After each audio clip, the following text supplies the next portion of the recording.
kerja di Australia itu bisa dapat 30 sampai 40 juta per DU WHV pertamaku gagal karena alasan yang sangat-sangat sepele, teman-teman. Waktu itu kayak frustasi, apa aku daftar WHV aja ya? Coba aja.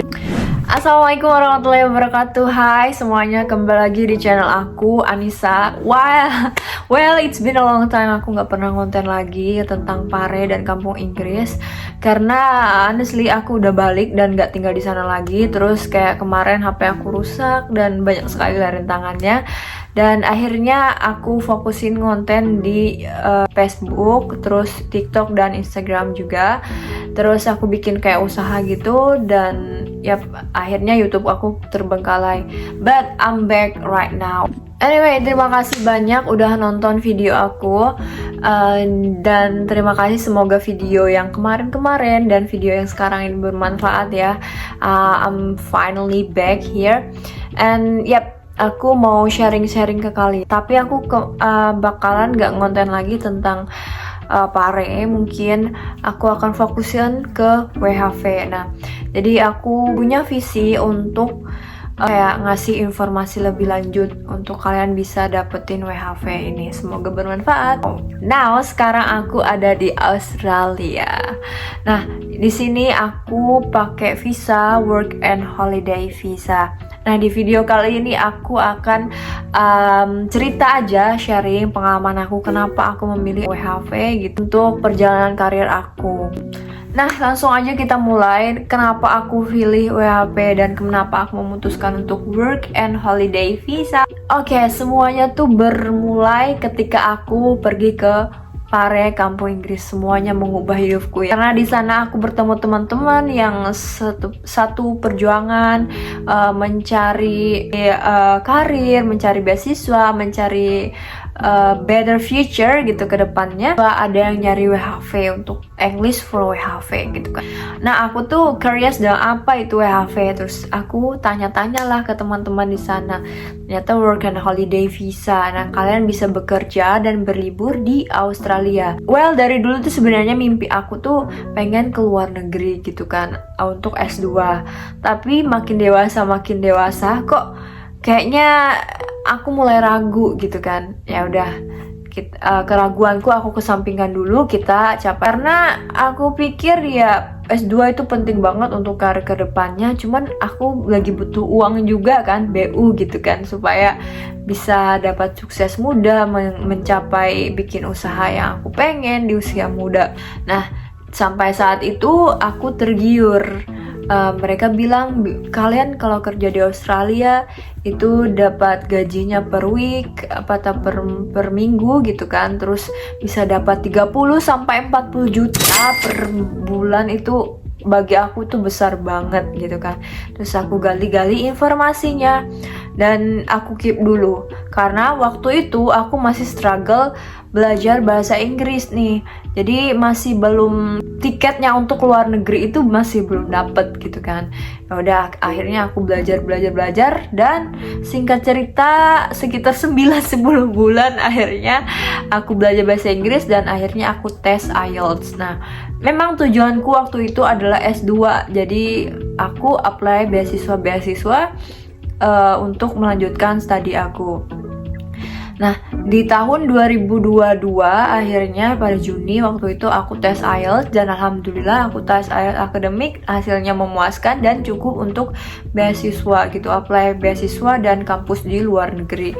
Aku coba beasiswa LPDP yang batch kedua waktu itu, alhamdulillah nih, seleksi pertama, kedua, pertama itu kan administrasi, terus kedua itu skolastik, terus yang ketiga baru substansi yang wawancara. Alhamdulillah kedua ini lancar semua. Aku walaupun banyak rintangan tapi alhamdulillah lulus.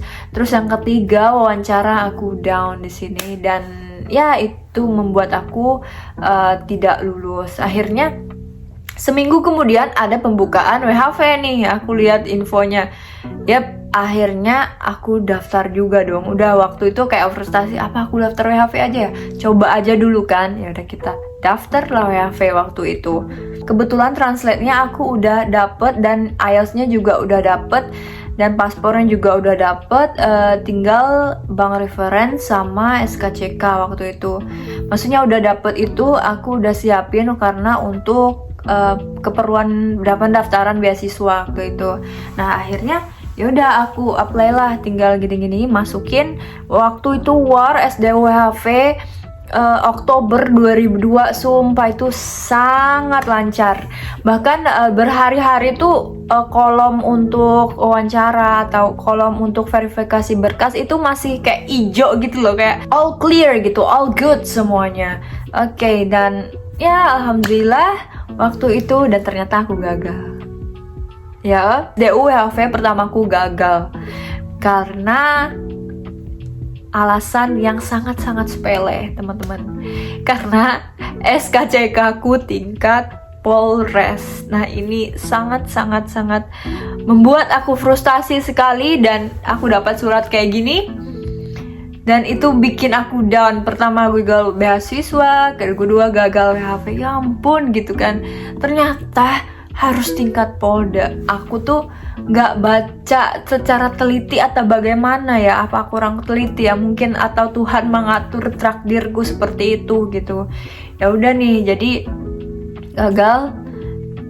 Terus aku kayak introspeksi diri kayak gitu. Dan alhamdulillah aku bisa bangkit. Tapi di perjalanan bangkitku itu kayak masih kayak memikirkan bagaimana nasibku gini-gini.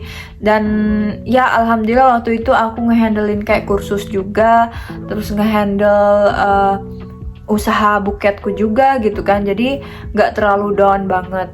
Dan pada Februari ternyata beberapa hari sebelumnya itu udah diumumin buka nih, Februari 2023 buka. Ya ampun, aku belum ngurus, sedangkan aku posisiku tuh ada di kampung. Waktu Februari itu aku nggak sempat untuk daftar SDWHV karena SKCK-nya belum, dan juga kayak bank referensinya belum gitu.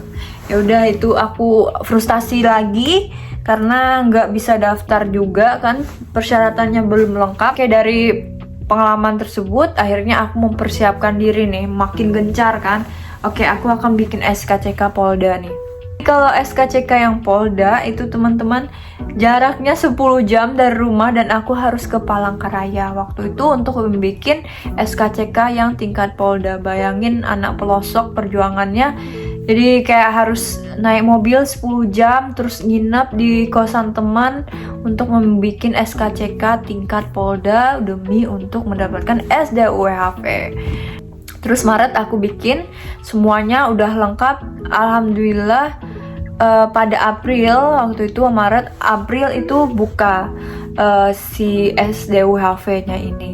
Dan langsung waktu itu kayak bener-bener struggle banget di situ, karena nggak lancar ini karena aku pernah ketolak di batch sebelumnya yang 2022 itu. Kayak Anda tidak bisa mendaftar SDWHV karena Anda sudah ditolak pada batch sebelumnya, dia bilang kayak gitu. Sedangkan what gitu kan ini bisa diinikan lagi kan untuk yang tertolak gitu kan. Seharusnya aku punya peluang dong waktu itu. Alright, dan selanjutnya aku komplain lah. Ini aku cari teman, aku coba tanya. Dan waktu itu bener-bener kayak frustasi banget karena udah siap war nih dari jam 9 nih banget, karena ditolak itu. Akhirnya refresh. Nah kebetulannya alhamdulillahnya nggak kayak sekarang. Waktu dulu itu masih kayak dikit ya orangnya, masih ada ijonya kadang-kadang. Terus aku refresh kadang di tanggal-tanggalnya tuh masih bisa ijo, masih bisa verifikasi data. Terus aku solusi dikasih tahu sama orang baik, alhamdulillah banget. Coba Kak login pakai email yang lain gitu kan. Terus aku bikin lah email baru di situ, dan alhamdulillah bisa. Dan dataku bisa masuk dan dapat jadwalnya. Dan besoknya pas tanggal verifikasinya, alhamdulillah lulus. Senang banget waktu itu lulus kan. Terus nggak lama tinggal tunggu diverifikasi apakah diterima atau tidak. Dan beberapa hari setelahnya alhamdulillah aku diterima dan dapat SDWHV waktu itu. Ternyata pengalaman ini nggak sampai di situ aja. Terus aku lanjut lagi ke apply si visanya. Karena aku di Kalimantan dan harus kayak medical check up, aku harus ke Jawa, ke RS yang direkomendasikan untuk medical check up. Well, setelah itu udah medical check up, tinggal cerita pada Mei 2023 aku granted. Alhamdulillah. Dan setelah saat itu aku searching, googling dan cari teman relasi siapa tahu mau bisa berangkat bareng. Dan akhirnya pada November aku berangkat ke Australia, November 2023. Itu dulu mungkin ceritaku kenapa aku memutuskan WHV. Sekarang pada 12 Maret 2024, kebetulan ini ulang tahunku. Alhamdulillah. Dan aku sekarang udah ada di Australia. Ya, aku udah WHV sekitar 3 bulan di sini. Alhamdulillah semuanya lancar. Oke, that's it. Semoga video ini membantu untuk kalian kenapa kalian harus milih WHV, dan mungkin yang kayak nggak lulus SD WHV atau persyaratannya ada yang kurang bisa belajar dari pengalaman aku yang kayak kemarin yang stupid banget karena aku nggak baca detail-detailnya gitu persyaratannya. Semoga video ini membantu dan mungkin bisa menginspirasi kalian karena aku pernah gagal juga. And then terima kasih. Selanjutnya aku bakal konten-konten tentang WHV lagi. That's it. Bye bye. Assalamualaikum warahmatullahi wabarakatuh.